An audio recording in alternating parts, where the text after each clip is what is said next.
الحمد لله الذي أعزنا بعزته وفضلنا بفضله وهدانا بهدايته. اللهم صل وسلم وبارك على نبيه محمد صلى الله عليه وسلم وعلى آله وأصحابه أما بعد. Ketua DKM Masjid Al-Barakah, segenap pengurus, Bapak Ibu sekalian, salihat jamaah salat subuh yang berbahagia, bersyukur kepada Allah SWT memulai bulan Sya'ban kita diberikan kesempatan dengan aktivitas yang baik. Mudah-mudahan hari ini, bulan ini menjadi saksi baik kita di hadapan Allah SWT.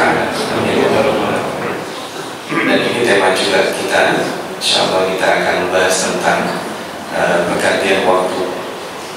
Jadi kalau nggak ada gantian waktu, orang akan putus asa menjalani hidupnya. Karena ada pergantian, ada harapan ya. Orang yang mau jualan, dia tunggu waktu jualan. Kalau udah jualan sibuk, dia menanti waktu habisnya jualan. Orang bekerja, waktu bekerja ditunggu masuk, waktu bulan ditunggu bulan, tapi yang paling ditunggu adalah waktu gajian. Betul ya? Jadi ada pergantian waktu. Waktu gajian ada yang tidak ditunggu-tunggu, waktu habisnya gaji itu juga tidak ditunggu, tapi itu akan terjadi siklus. Manusia juga demikian, berganti dari lemah, kecil, dari dewasa sampai menjadi tua. Jadi nikmat berganti, malam sebentar lagi siang, ya, ada transisinya. Saya ingin membukanya dengan itu, karena kalau malam itu terjadi terus menerus juga tidak bagus. Siang kalau terus menerus juga tidak bagus. Kita bisa lihat di surat Al-Qasas ayat 71 dan seterusnya ya. Kita bisa lihat di situ bagaimana kalau malam terus ya. Allah berfirman, a'udzubillahi minasyaitonir rajim, qul ara'aytum in ja'alallahu 'alaikumul laila sarmadan ila yaumil qiyamah man ilahun ghairullahi ya'tikum bidiya. Bagaimana kalau hari itu malam terus, siapa yang bisa mendatangkan siang, cahaya siang terang benderang? Sekalipun kita malam hari juga bisa menggunakan listrik tapi terbatas.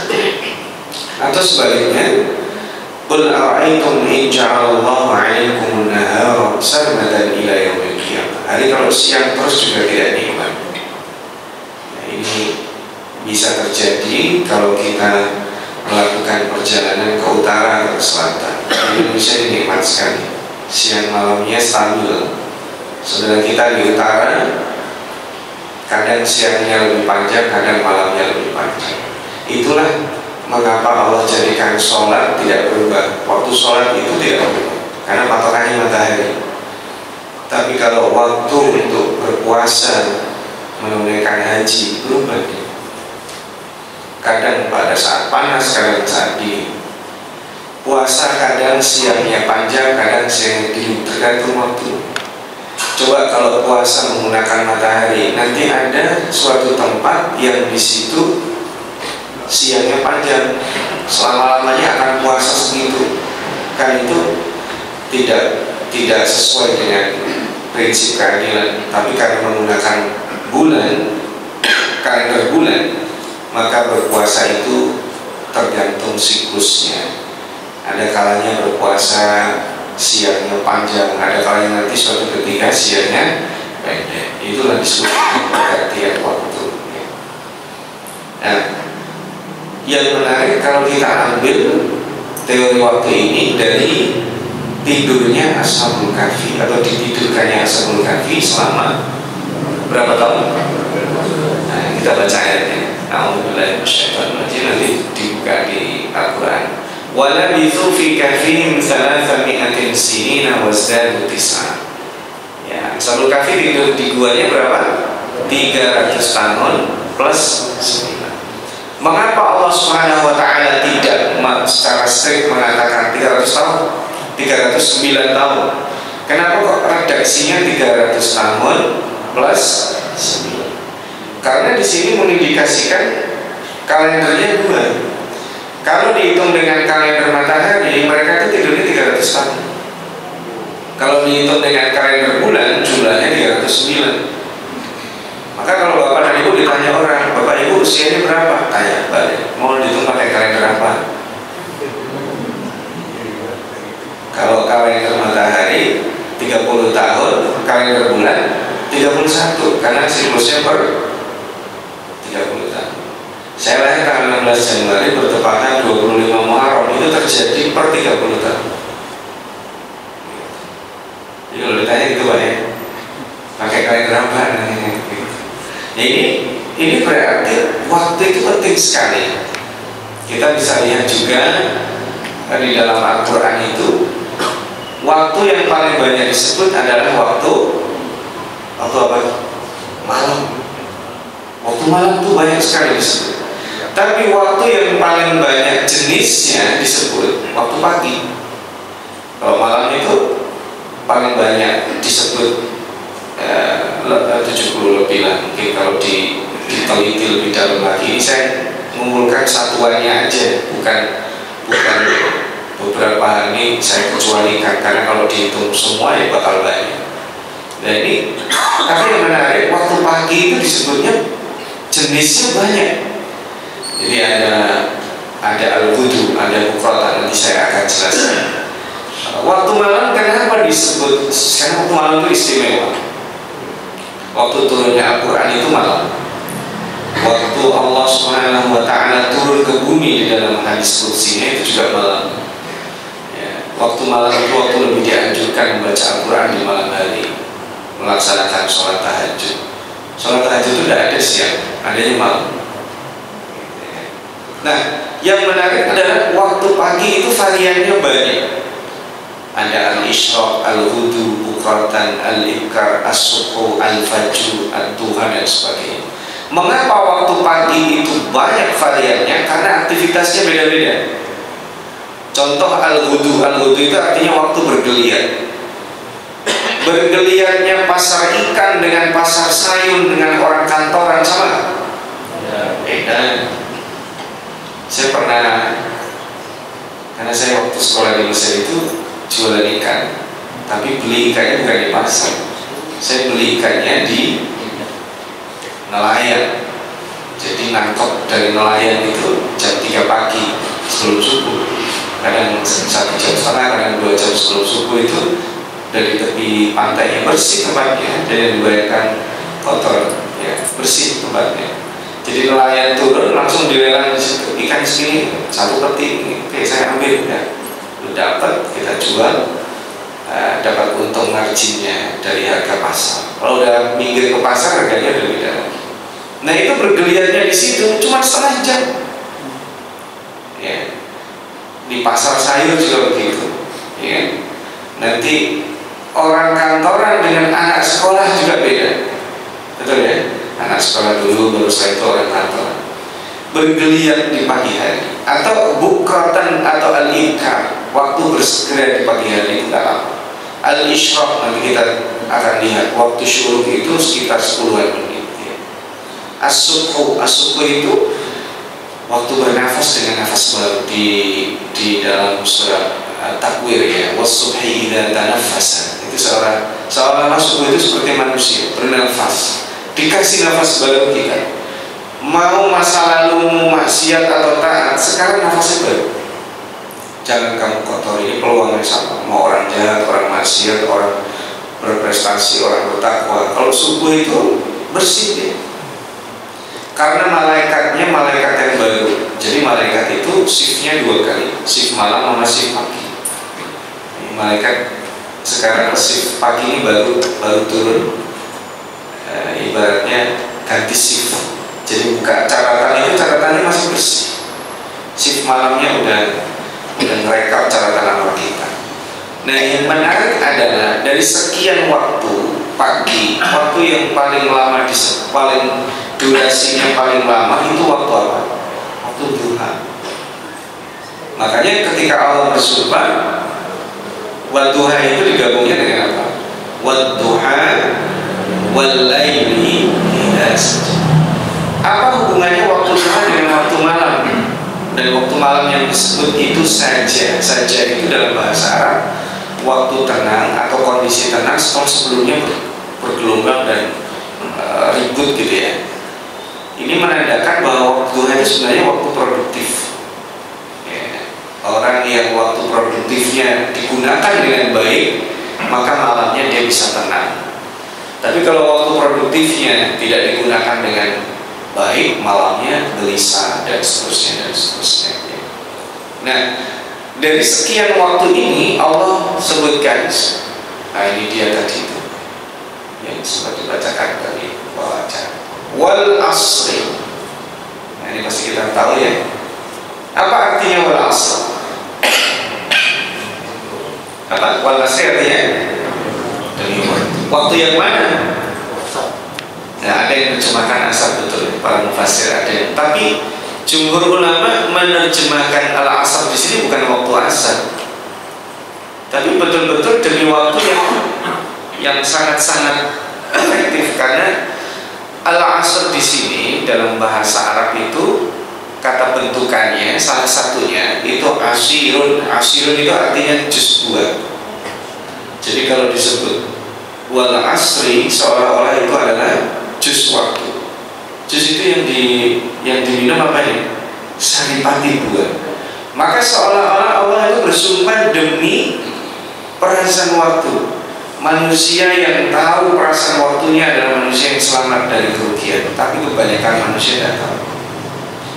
Harusnya produktif. Saya tadi kesini itu Masya Allah, seru juga. Kami keluar rumah itu tadi banyak anak-anak kampung bawa senjata, mau tawuran. Harusnya waktu segitu digunakan untuk berbuat kebaikan, digunakan mau tawuran. Resikonya kan mati, dan mereka masih usia muda, tidak tahu menggunakan waktu produktif ya. Waktu produktif harusnya digunakan untuk baik, dia tidur. Waktu tidur digunakan untuk tidur, harusnya digunakan untuk saving energinya, digunakan begadang melakukan hal yang tidak baik, dan itu terjadi. Makanya produktivitasnya menjadi kecil karena akibat tidak tahu menggunakan waktu. Nah, sekarang kenapa ada hadis ini? Hadis ini hadis Hasan riwayat. Kenapa ada gunakan waktu muda, waktu kaya, waktu longgar, waktu sehat, baru waktu hidup sebelum mati? Karena itu terminal-terminal produktivitas. Mohon maaf kalau bapak yang laki-laki itu suka tidak suka L-nya akan hilang, tetap tidak aki-aki. Mau suka nggak suka, yang laki-laki L-nya hilang tuh. Suka tidak suka, tanda-tanda memang itu siklus kehidupan ya. Kita lahir dalam keadaan lemah, lalu menguat, nanti kembali pada kondisi semula yaitu lemah. Tanda-tandanya banyak. Bapak kalau duduk lama pinggangnya sakit, betul ya Bapak dan Ibu yang sudah ada usianya lebih tua dari sebelumnya, begitu kan ya? Kalau naik atau jalan ya, lantai 4 gitu lah, mendingan gak usah kalau lantai 4 banyak transitnya, itu pertanda nggak bisa dibohongi. Dulu kalau jalan, oh dia paling dulu di depan ya. Sekarang kalian dibantu ya, karena masa muda itu suka tidak suka adalah waktu lebih produktif dari masa tua. Dulu saya lihat pas masa sih, iya saya ngalamin dulu itu. Oh, saya kalau zaman dulu usia 20-an, 30-an kerja udah malam santai aja. Sekarang saya nggak mau maksain. Kalau udah mata ada yang tutup, besok lagi tinggal gitu. Itu nanti ya nggak bisa dibohongi. Waktu sehat, apalagi sehat apa sakit, jangankan untuk kerja yang berat, untuk makan. Waktu sehat sama sakit, makannya enak mana? Tapi dikasih orangnya banyak taman. Itu sakit. Waktu sakit dibawain makanan banyak banget. Giliran sehat dibawain makanan.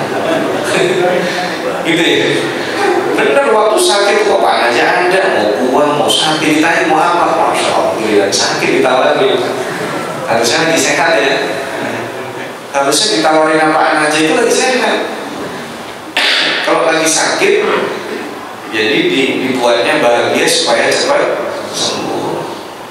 Harusnya kalau orang sakit ditarik mau apa, ntar ya kalau udah sehat tawarin lagi.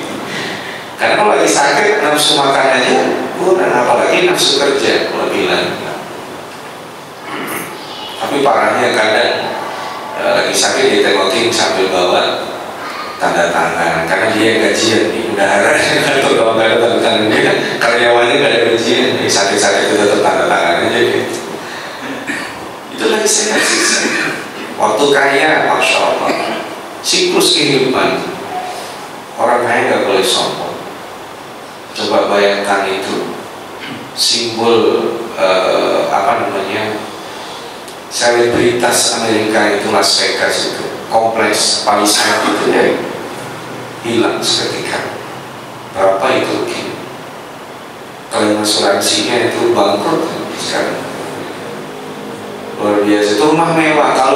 Kalau mohon maaf ya, di kebakaran di kita itu lebih sering terjadi karena korsleting terus rumah mepet. Jarang kebakaran terjadi di rumah-rumah mewah. Karena instalasi listriknya, safety-nya biasanya lebih bagus. Tapi kan tidak ada jaminan. Kemarin habis itu rumah mewah. Ya, kita bersimpati dengan musibah itu, tetapi kekayaan dan kemiskinan itu berbalik. Korun tadinya miskin. Korun itu sepertinya adalah orang yang tidak siap kaya. Makanya ketika kaya mentalnya tetap miskin. Tapi begitu kaya secara materi, kekayaan korun itu tidak membawa manfaat, tapi membawa motor. Hobinya pamer, tapi dia melakukan rentenir ya, dia menjadi rentenir sehingga menyusahkan orang banyak. Waktu longgar yang dimaksud itu manusia memiliki ya seperti jam sibuk sama jam longgar. Bagi sebagian orang hari Sabtu, hari Ahad itu hari longgar. Tapi bagi para ustadz itu hari yang sibuk sampai itu misalnya. Jadi longgar dan tidak itu tidak. Nah yang menarik, ditutup gunakan waktu hidupmu sebelum mati. Nah ini konsep mati itu sebenarnya sendiri. Kita sebenarnya mati tidak benar-benar mati, cuma pindah aja. Makanya kullu nafsin dha'iqah, nyicipin kematian. Ya. Nyicipin makanan itu ada ekspiring. Itu orang apa?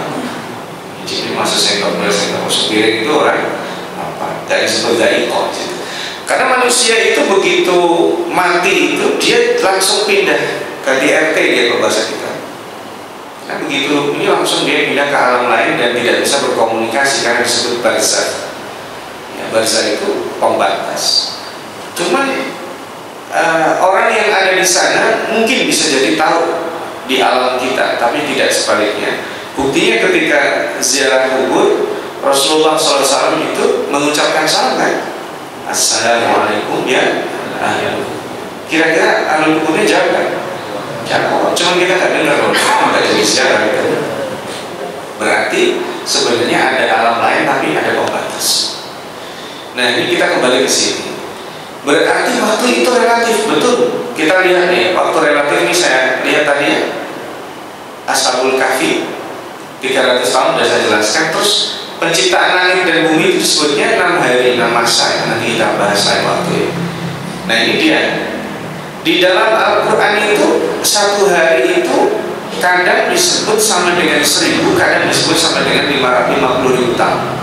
Di surat Al-Hajj misalnya atau surat As-Sajdah, Amin As-Sajdah.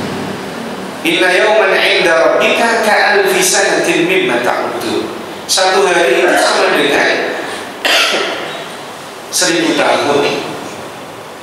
Jadi kalau Allah menyebut 1 hari sama dengan 1000 tahun. Nah kalau Allah menyebut sa'atan minan nahar 1 jam, itu sama dengan berapa tahun? Subuh-subuh sejam diajak mitos belum sarapan kita. Jadi gini Bapak Ibu, kalau Allah menyebut 1 hari itu sama dengan 1000 tahun. Kalau Allah menyebut 1 jam sama dengan berapa tahun? 1000 bagi 24. Ya.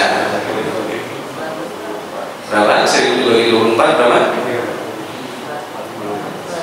Hitung diri dasar 40-an tahun.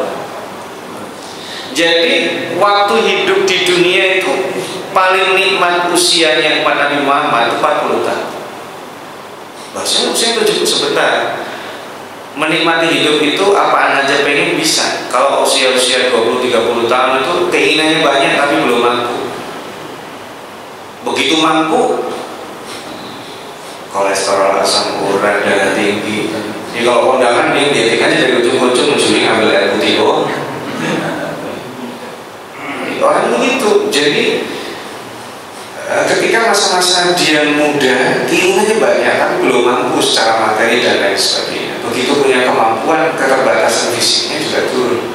Jadi rata-rata orang itu menikmati hidupnya sekitar 40 tahun. Makanya disebut saat dan minan nahar. Orang nanti seolah-olah hidup itu kalau ditanya, kan saat dan minan nahar, hanya 1 jam saja itu hidup di dunia. Makanya orang-orang Yahudi ketika mengatakan kami tidak masuk neraka, paling kalau masuk neraka itu hanya ayam ma'dudat, hanya beberapa hari. Beberapa hari, kalau cuma divonis masuk neraka 3 hari itu 3000 tahun. Kita hidup pada tahun berapa? 2025, masih 750 tahun lagi. Jadi ini berarti relatif. Nah, di surat Al-Ma'arij itu lebih jelas lagi. Ya, Allah memiliki tempat-tempat naik turunnya para malaikat. Ya, Dzul Ma'arij.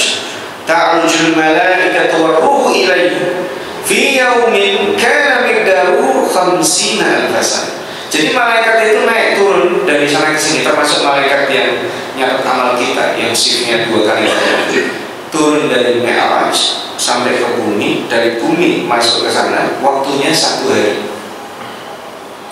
Jadi petugas yang sekarang sedang tugas itu berangkatnya dari kemarin sore baru sampai hari. Nah, petugas yang baru menyelesaikan tugasnya subuh ini nggak langsung sampai kapan? Nanti sore, 1 hari. Yang kalau ditempuh oleh manusia berapa? 50.000 tahun. Coba kalau Bapak catatan namanya malaikat ngambung misalnya, saya sendiri catatan namanya. Oh, kita baru sampai langit itu 50.000 tahun yang akan datang. Nah, ini menandakan apa? Kecepatan malaikat, makhluk tercepat itu malaikat. Dari hitung-hitungan itu bisa diambil kesimpulan kecepatan malaikat itu 300.000 km per detik. Itu kecepatan reguler. Bagaimana yang non reguler? Ada. Isra Mi'raj itu kecepatannya non reguler. Malaikat Jibril hari itu diberi fasilitas non reguler, VVIP, karena mengawal Nabi Muhammad. Jadi ada patwalnya pada malam itu.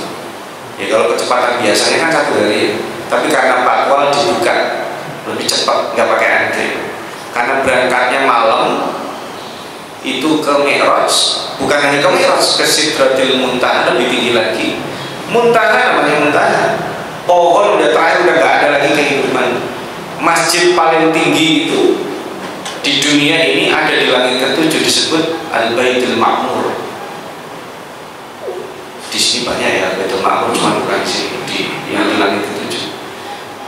Nah, indah Jannatul Ma'wa. Jadi Sidratul Muntaha itu, Sidrah itu pohon di paling ujung di situ. Itu sudah dekat dengan surga yang disebut Al-Ma'wa, Jannatul Ma'wa, disebut Jannatul Ma'wa.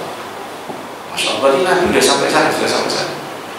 Jadi perjalanan antar waktu juga dipercepat. Jadi baratnya kalau disebut portal waktu, Nabi Muhammad SAW itu diperjalankan bukan hanya dari tempat ke tempat, tapi dari waktu ke waktu. Karena beliau sudah sampai hari kiamat. Nabi Muhammad tahu nanti di hari kiamat itu ada orang begini, ada orang begini. Berarti kan sudah sampai ke sana, dibalikin lagi.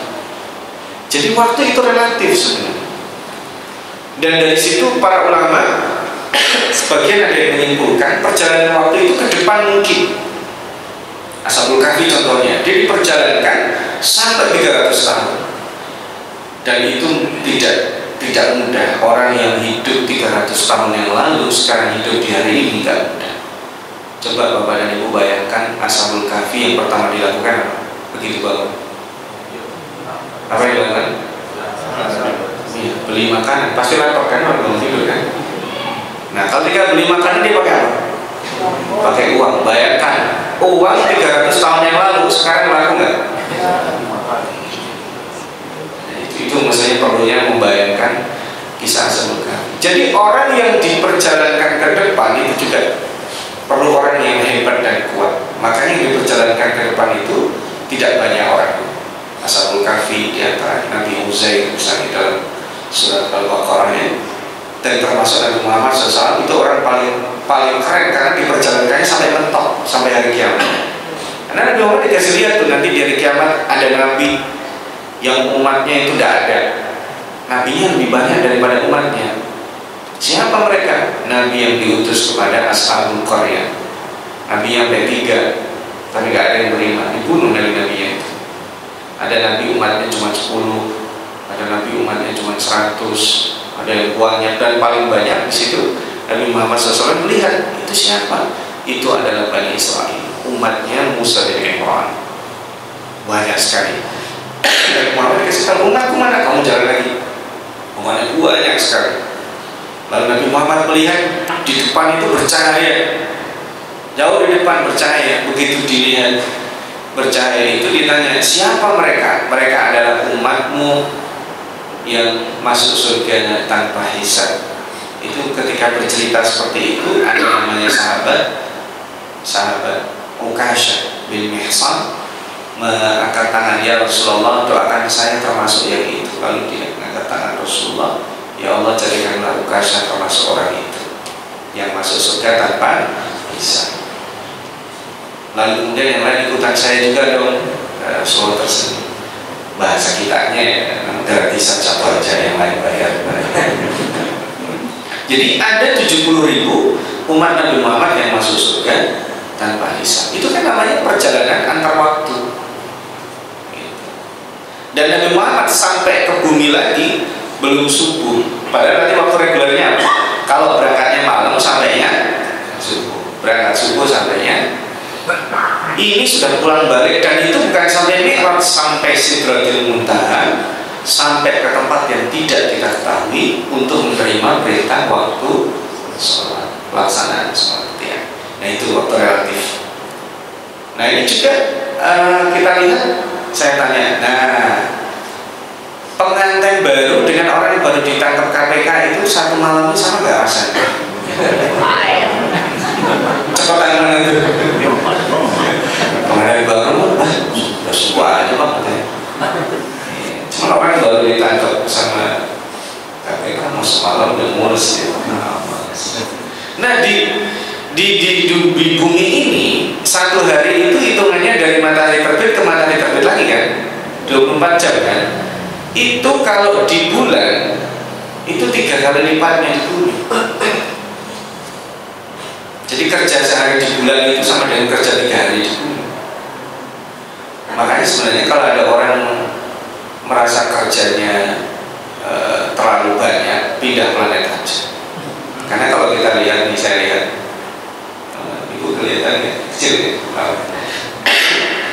Jadi kalau di planet bumi itu kan satu hari sama dengan 24 jam.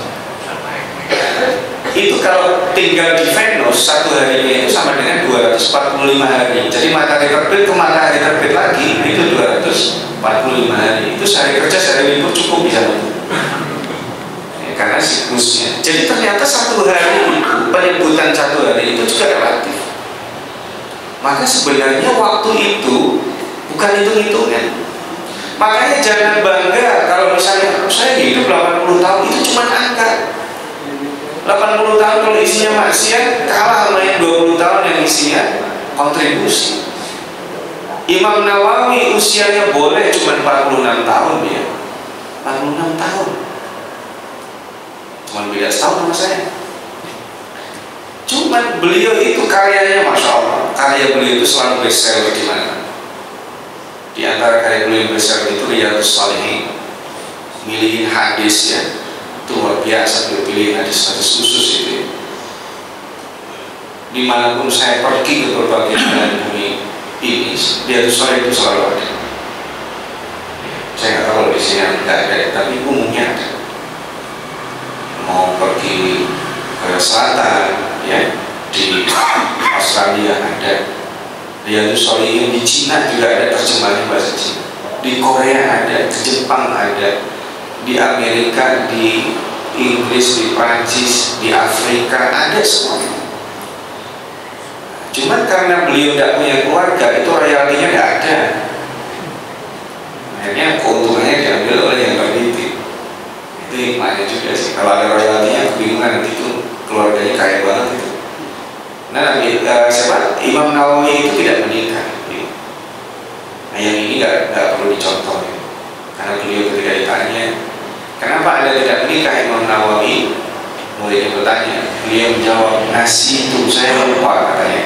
Karena saking hobinya belajar dan mengajar. Kayak orang kalau terlalu rajin belajar dan itu perlu diingatkan, nikah dulu ya. Karena itu sunnah Rasul. Jadi waktu itu relatif, maka ini tadi saya memberikan kecepatan malaikat secepat itu saja, masih bisa lebih cepat lagi pada saat Isra dan Mi'raj. Jadi intinya waktu itu bukan pada angka tapi pada penggunaannya. Pernah nggak? Saya pernah mengalami gitu, Bapak dan Ibu. Waktu 1 jam itu luar biasa, bisa ngerjain banyak hal ya.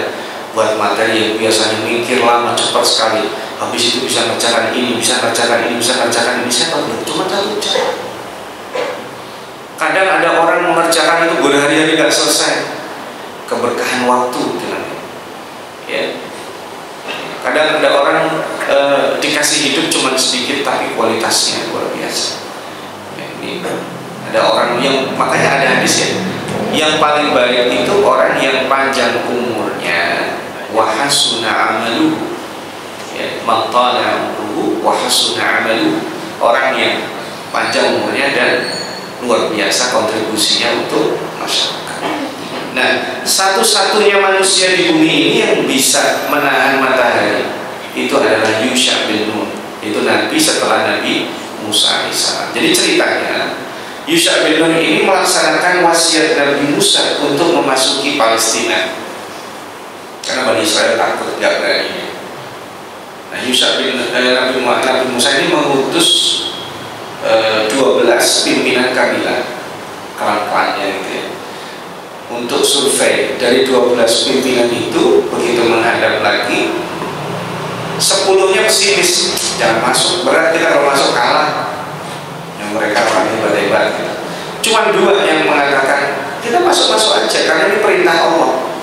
Tapi akhirnya apa? Bani Israel ini bermaksiat kepada Allah dengan tidak mau masuk Palestina, dan akhirnya mereka dihukum 40 tahun tersesat di padang Tir. Nah, itu juga mukjizat Al-Quran ya. Ada wakaf namanya wakaf mu'anaqah ya, di situ. Fa innaha muharramatun 'alaihim 40 sanatan yatihuna fil ard. Itu mu'anaqah. Boleh dibaca yati 40 sana diwakafkan. Fa innaha muharramatun 'alaihim, boleh wakaf di situ. Boleh diteruskan fa innaha muharramatun 'alaihim 40 sana. Itu artinya dalam, yang mengartikan bahwa mereka diharamkan dari Palestina itu selama 40 tahun karena menolak perintah Allah. Ada yang mengartikan fa innaha muharramatun 'alaihim selama-lamanya. Nah, kalau saya lebih contoh yang ini, meskipun sekarang mereka ada di bumi Palestina, orang Israel nggak akan tenang karena bukan dosa warisan kan, tabiatnya begitu mereka itu. Ya, udah perjanjian damai di Gaza, mereka nyerang di Jenin di tepi barat, itu kan emang tabiatnya begitu. Kita menyedihkan kalau baca itu, nanti lain waktu kita bahas.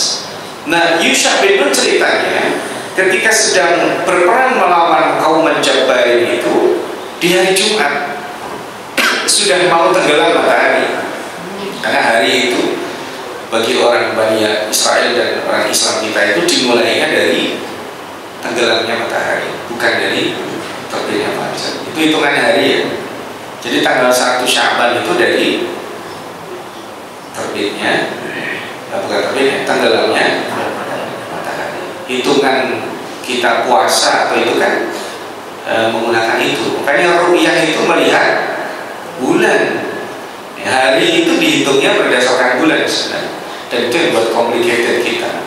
Berdasarkan bulan, tapi kita lebih suka ngitungnya dengan pola pikirnya matahari. Kalau sekarang kesepakatan internasional hari itu dimulainya tengah malam, itu saya juga bingung. Orang lagi tidur dimulai hari. Makanya kadang orang apa? Naikin harga bensin tanggal 1. Iya, orang lagi tidur kagak tahu pagi-pagi isi bensin. Naik bensinnya. Kapan naiknya? 12 malam kan.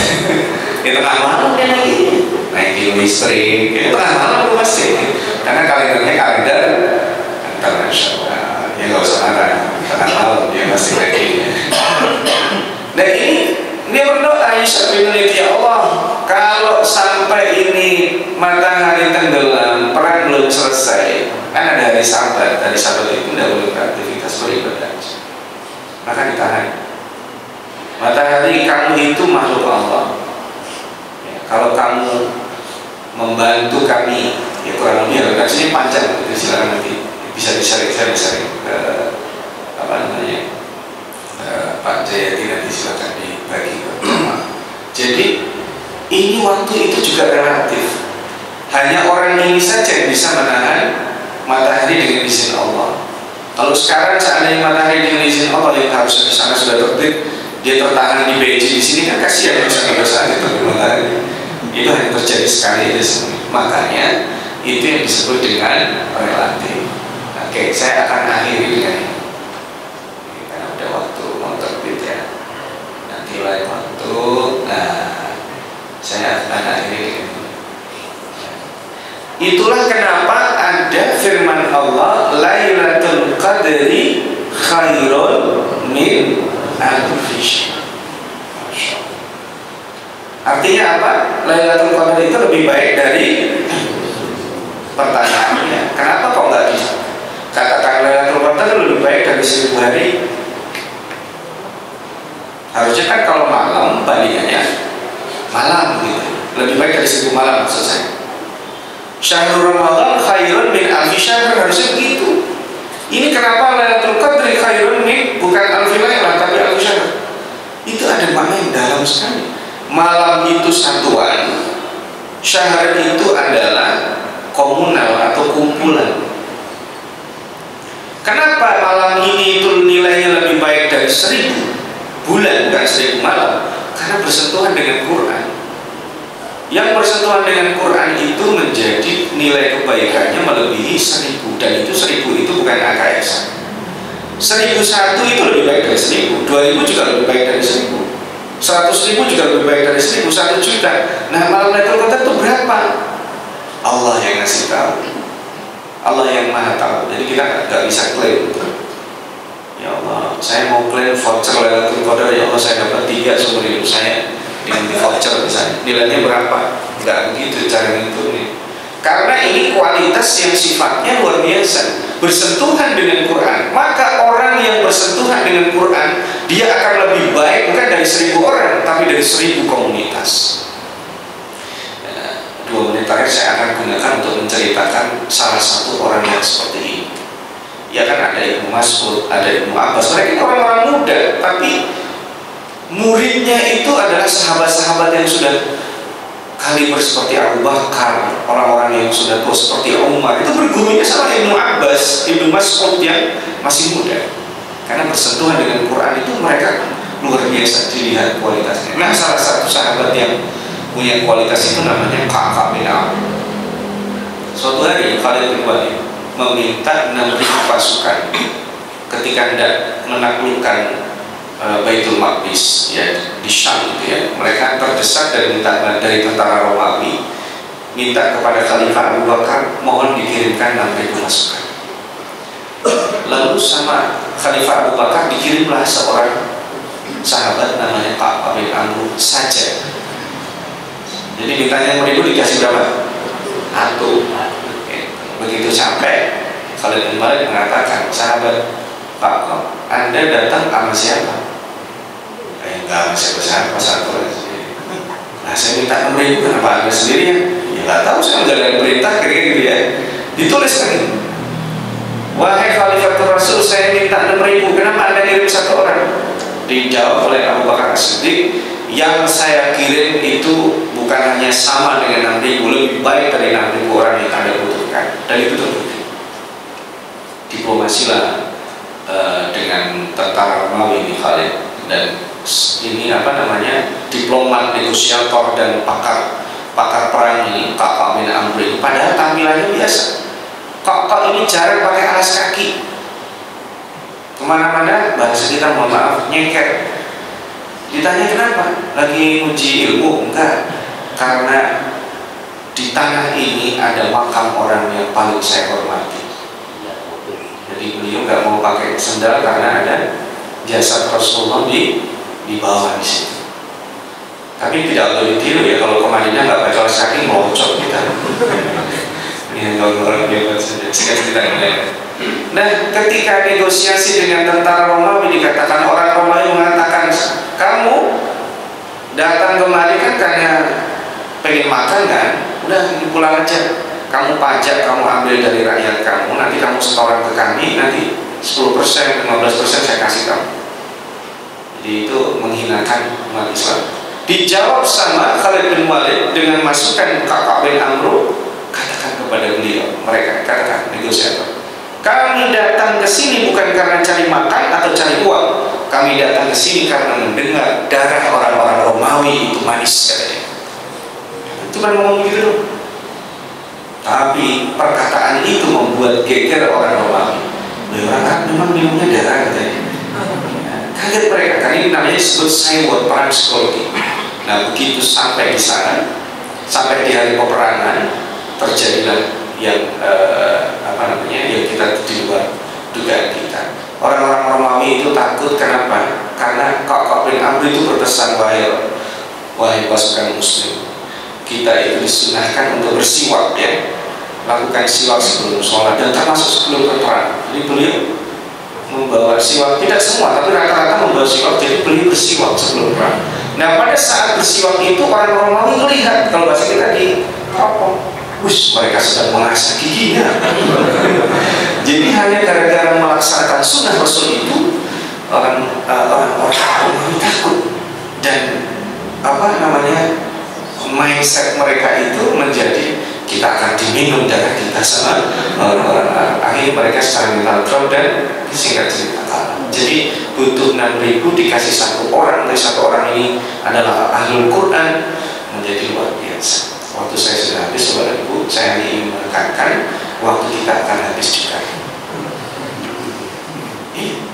Kita baru setengah jalan, ya, di alam arwah sudah, di alam rahim sudah, kita di alam dunia.